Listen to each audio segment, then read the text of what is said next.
एक तरफ सरकार और स्वास्थ्य महकमा प्रदेश की स्वास्थ्य व्यवस्थाओं को चकाचक बताने के दावे करता है, लेकिन हकीकत इन दावों के पैर उखाड़ रही है। कहीं डॉक्टर मरीज के परिजनों और लोकतंत्र के चौथे स्तंभ यानी पत्रकारों पर हमलावर है, तो कहीं सिस्टम की उदासीनता ने झोला छाप डॉक्टरों को मौत का सौदागर बना दिया। एटा और बदायूं से आई दो तस्वीरें बताने के लिए काफी हैं कि यूपी की स्वास्थ्य व्यवस्था किस कदर सवालों के घेरे। एटा के मेडिकल कॉलेज से जो खबर आई है वो शर्मनाक है।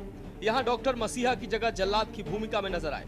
आपको बता दें कि डॉक्टर मुकेश परमार पर आरोप है कि उन्होंने मरीज के परिजनों से ऑपरेशन के नाम पर रिश्वत मांगी। जब विरोध हुआ तो डॉक्टर ने अपने जूनियर साथियों को बुलाकर पत्रकारों को कमरे में बंधक बनाया और उनकी बेरहमी से पिटाई की। हमले में ग्रामीण पत्रकार एसोसिएशन के जिलाध्यक्ष पंकज गुप्ता समेत कई पत्रकारों को चोटें आई हैं, लेकिन पुलिस प्रशासन के कानों पर जू नहीं रेंग रही। एफआईआर दर्ज नहीं होने से आक्रोशित पत्रकार अब कोतवाली के बाहर धरने पर बैठने को मजबूर है। ये आज सुबह की घटना है, लगभग 9 बजे की।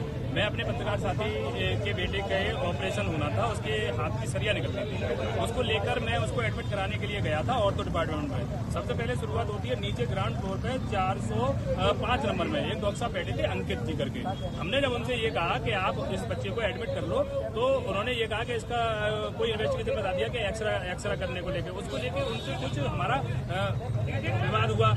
उसके बाद में जब विवाद हुआ तो प्रिंसिपल सर ने बीच में पढ़ के हम लोगों का मतलब बात करा दी कि कोई बात नहीं है। उस बच्चे को लेके जब हम ऊपर पहुंचे, जो उनका जो ऑर्थो का जो वार्ड है जहां बच्चे को एडमिट किया जाता है, वहां जब पहुंचने के बाद बच्चे को एडमिट कर लिया जाता है। एडमिट करने के बाद में ये जो डॉक्टर अंकित हैं जिनसे पहले हॉटअप हुई थी, वो उन्होंने फोन करके डॉक्टर मुकेश परमार हैं ऑर्थो के, उनको और अपने 7-8 अन्य साथी जो कि वहां लगे सीसीटीवी कैमरे भी हैं, उसमें साफ तौर पर देखा जा सकता है। वो 8 लोग बाउंसर टाइप के लोग थे, वो आते हैं और आने के बाद में और ये कहते हैं कि ये इनका क्या नाम है ऑपरेशन ऐसे कैसे प्रोटिक हो जाएगा, ये कौन सी इमरजेंसी है और इस तरीके से बातें होती हैं। और तुमने क्या पैसा दिया है, यहाँ पर पैसा लगता है, ऐसे 10,000 रुपए देने चाहिए तब होता है, ऐसे थोड़ी ना होगा। अगर वो कराना तो प्राइवेट में जाते।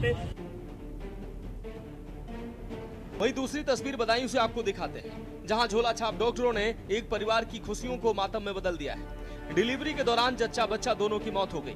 बिसौली के एसयू हेल्थ केयर में एक झोला छाप डॉक्टर की लापरवाही ने डिलीवरी के दौरान जच्चा और बच्चा दोनों की जान ले ली। बिना डिग्री और बिना रजिस्ट्रेशन के ये अस्पताल लंबे समय से प्रशासन की नाक के नीचे चल रहा था। गरीब मरीजों से मोटी रकम वसूली जा रही थी, लेकिन विभाग बेखबर बना रहा।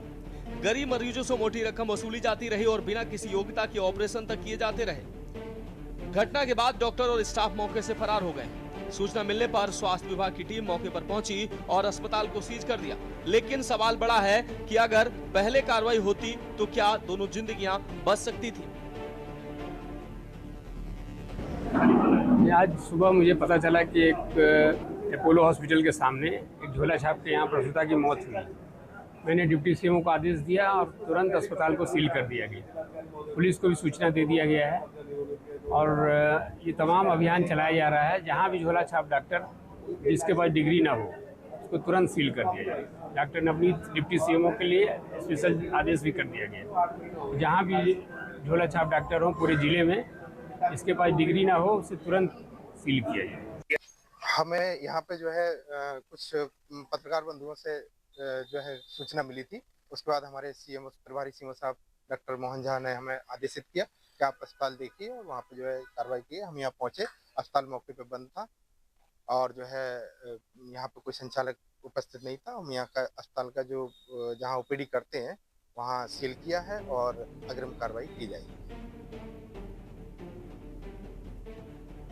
एटा में डॉक्टरों की दबंगई हो या बदायूं में झोला छाप डॉक्टरों की लापरवाही, ये दोनों घटनाएं सिर्फ अलग अलग मामले नहीं, ये उस सिस्टम की कहानी है जो अंदर से खोखला होता जा रहा है। एटा में डॉक्टरों का अहंकार और बदायूं में झोला छापों का मकड़जाल, दोनों ही आम जनता के लिए घातक साबित हो रहे हैं। सवाल यह है कि आखिर कब तक उत्तर प्रदेश की जनता इन सफेदपोश अपराधियों और सिस्टम की उदासीनता की बलि चढ़ती रहेगी?